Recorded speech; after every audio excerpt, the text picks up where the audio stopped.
আপনাদের ভালোবাসার মানুষ আমি অপু বিশ্বাস। আমি কাজ করেছি এখানে, অনেকেই ছোটবেলা থেকে আমার সিনেমা দেখেন, হয়তো এই কথাটা আপনারাই বলতেন, আমি আজকে মাইকে বলছি, কারণ যখনই কাউকে মাইক দেওয়া হয় তখন তারা প্রথমেই বলে অনেক ছোটবেলা থেকে ছবি দেখতাম। তো সেই বিষয়টা খুব আমি এনজয় করি, কারণ আমার কাজ দেখেছে, আমাকে চেনে, আমাকে তারা ভালোবাসে, এটাই আমার আর্টিস্ট হিসেবে প্রাপ্তি। কারণ আমার কাজ না দেখলে তো আমার সম্বন্ধে আপনারা জানতে পারতেন না।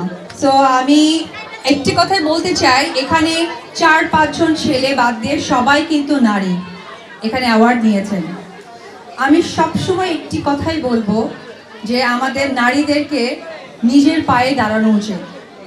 আমি মনে করি আমি যেমন একজন নারী, আমি একজন মা, আমি মনে করি আমি আপনাদের ভালোবাসার একজন অভিভাবক। সেই জায়গা থেকে আমি একটি বার্তা দিতে চাই যে আপনাদের ঘরে যে সন্তানটি আছে আজকে 1 বছরের মেয়ে সন্তান, অবশ্যই তাকে স্বাবলম্বী করবেন।